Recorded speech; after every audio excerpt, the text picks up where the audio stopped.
because the hypotheticals I've just given you aren't hypotheticals at all. They've happened, and we know that they are happening. Senator Hawley. Thank you, Mr. Chairman. Thanks to the witnesses for being here. I think it's safe to say that all of you are here today because you are opposed to government censorship. Is that right? Have I got that broadly correct? Okay, we can agree on that much. Book banning is a form of government censorship. Is that, broadly speaking, correct? Professor Knox, you're an expert in this. Let me just ask you. Book banning is a problem under the First Amendment because it's the government telling private individuals, authors, what have you, what they can and cannot write, telling the public what they can and cannot read. Is that, broadly speaking, correct? Yes, that's correct. So now what if the books were digital only? Could the government ban them then? So no hard copies, no physical copies, it's just digital books. Could the government engage in book banning then under the First Amendment? No problem.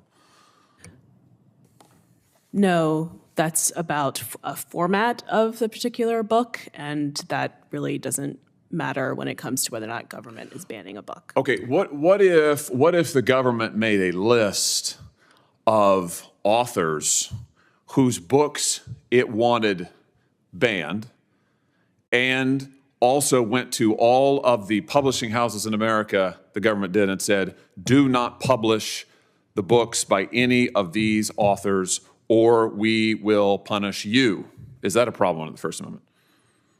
My hope is that the government would not be involved in the decisions of a private company. Good. I would hope so too, but apparently that is not the case in the United States of America today under this administration, because the hypotheticals I've just given you aren't hypotheticals at all. They've happened, and we know that they are happening. The Fifth Circuit Court of Appeals just ruled in a case, Missouri versus Biden. I'm sure you're all familiar with this. It's going to go down, I think, as a landmark case in the worst possible way in First Amendment law, because what the Court of Appeals found is that the White House, not just the federal government, but the White House actively coerced every major social media platform in America. Let me say that again. Every major social media platform in America to ban speech that the White House did not like. What are we talking about here? Well, we're talking about speech on the COVID-19 pandemic, speech on the 2022 congressional elections, speech related to mask mandates, speech related to vaccines. What did the White House do? Well, over a period of years, they met with on a regular basis the leaders of social media companies and demanded that the speech they did not like be taken down. They further demanded that these same social media companies amplify the White House's speech. Amazing. So take down all of this speech that we don't like, amplify our own speech. Unbelievable. What kind of speech are we talking about? Well, for example, not just public officials, but parents. Here's an example from my state, the state of Missouri. I'm reading you from the opinion here. One parent who posted on nixdoor.com, which is a site operated by Facebook, posted an online petition to encourage his school to remain mask optional, found that his posts were removed without notifying him, and his friends never saw them. Another parent in the same school district who objected to mask mandates for school children responded to Dr. Fauci on Twitter and promptly received a warning from Twitter that his account would be banned if he did not delete the tweets criticizing Dr. Fauci's approach to mask mandates. These objections, amazingly, this censorship was taken at the direct behest of the federal government, the direct behest of the Biden administration. Professor Knox, is this a violation of the First Amendment? Only a judge can make that determination. And a judge has. I'm glad you said that. Multiple judges. The district court, federal district court, said there was a direct First Amendment violation. Court of Appeals unanimously, 3-judge panel, unanimously said direct First Amendment violation. I can't think of another time in American history when the President of the United States, and I say that advisedly because the record reflects that White House officials were sending emails and communications to these companies saying that the President himself wanted the censorship. So you've got the government doing exactly what Professor Knox said is not permitted under the First Amendment, directly coercing the speech of private parties, and not just one or two authors, but parents all across the country, unprecedented in the history of this nation. So I'm glad we're having this hearing today. I hope that we will have more like it to expose the censorship happening at the highest levels of our government. Mr. Chairman, I'd ask that this opinion, this judgment by the Fifth Circuit, Missouri versus Biden, be entered into the record in full. Without objection. I will leave it there. I know there are other Senator Kennedys here who want to ask questions, but I just want to say for the record that this kind of censorship is un-American, it is unconstitutional, and I hope it will go down as a sad chapter in American history that we can close here and now. Thank you, Mr. Chairman. Thank you, Senator Hawley. Senator Kennedy. Thank you, Mr. Chairman. I confess I'm a little confused, and I appreciate the argument or discussion that we've been having, but for me it's a little too conceptual, or I don't know, metaphysical or theological or whatever you want to call it. I want to try to understand what you're asking us to do. Let's take two books that have been much discussed. The first one is called All Boys Aren't Blue, and I will quote from it. I put some lube on and got him on his knees, and I began to slide into him from behind. I pulled out of him and kissed him while he masturbated. He asked me to turn over while he slipped a condom on himself. This was my ass, and I was struggling to imagine someone inside me. He got on top and slowly inserted himself into me. It was the worst pain I think I have ever felt in my life. Eventually, I felt a mix of pleasure with the pain. Close quote. All Boys Aren't Blue. The second is another much discussed book. I'm sure you're familiar with it. It's called Genderqueer. Okay? Let me read an excerpt from that. Quote, I got a new strap-on harness today. I can't wait to put it on you. It will fit my favorite dildo perfectly. You're going to look so hot. I can't wait to have your cock in my mouth. I'm going to give you the blowjob of your life. Then I want you inside of me. End quote. Now, Mr. Secretary, what are you asking us to do? Are you suggesting that only librarians should decide whether the two books that I just referenced should be available to kids? Is that what you're saying? No. Okay. Tell me what you're saying. Well, first of all, there's this... Don't give me a speech. Tell me what you're asking me to do. With all due respect, Senator, the words you spoke are disturbing, especially coming out of your mouth is very disturbing.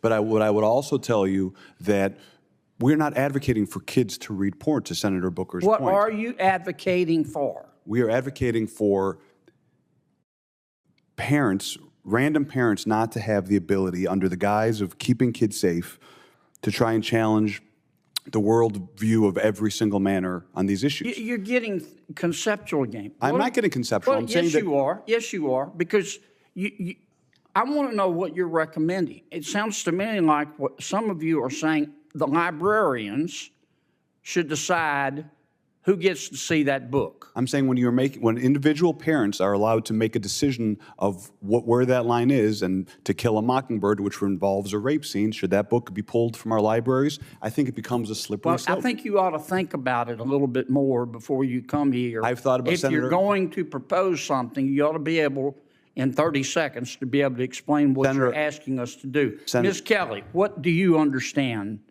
Well, let me skip you for a second. Mr.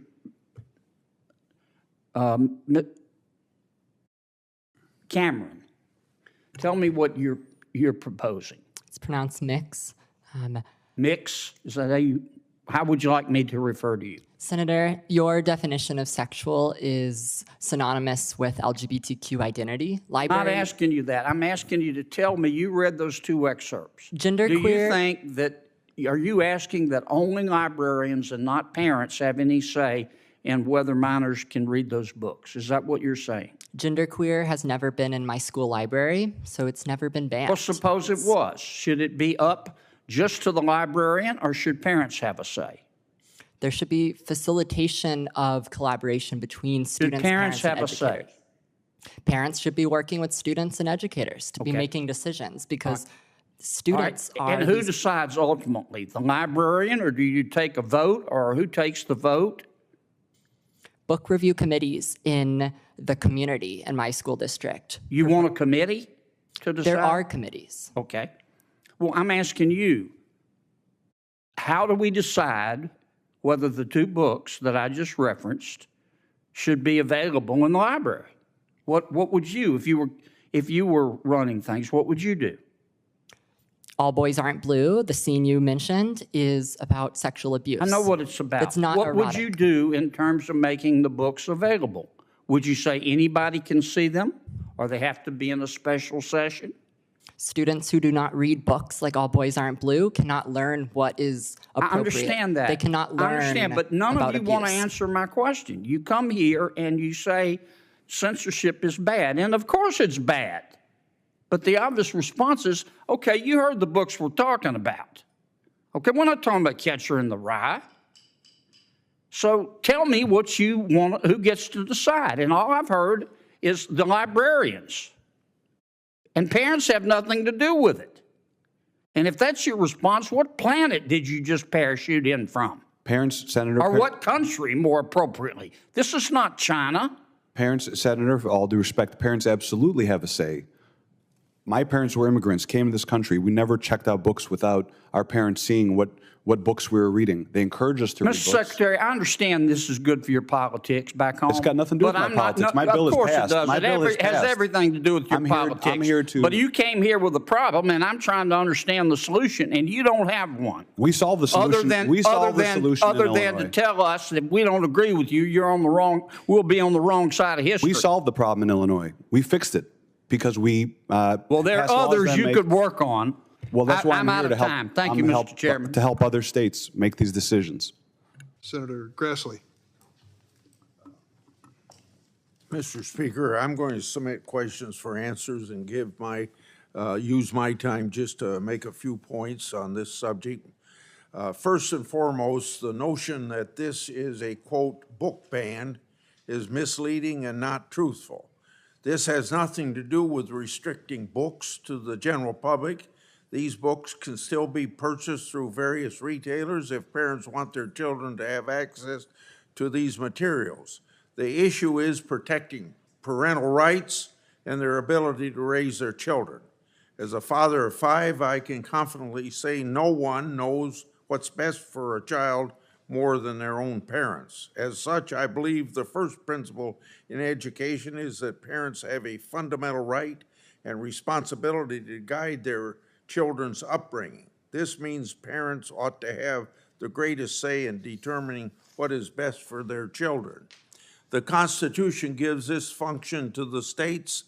Decisions on education need to be made at the state and local levels. These levels of education are closest and most accessible to the parents and children directly affected. States and school districts are best equipped to craft education policies according to the unique needs of the students.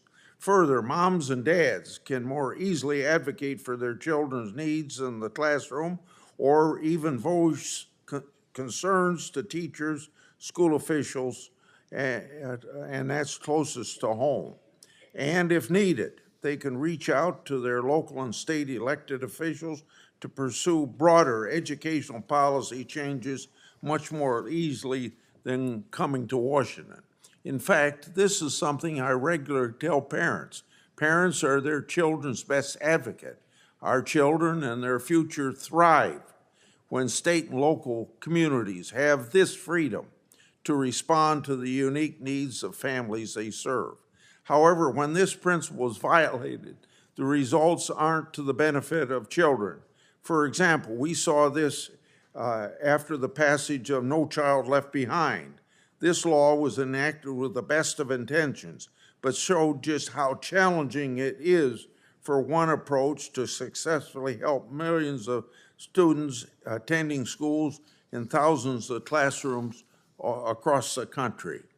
I've always been a critic of one-size-fits-all government. Those concerns ring especially true in education. Every child is unique.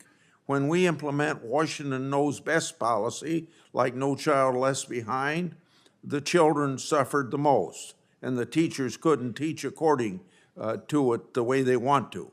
That is why Congress passed the Every Student Succeeds Act to restore local decision-making and better serve individual parents, schools, and educators.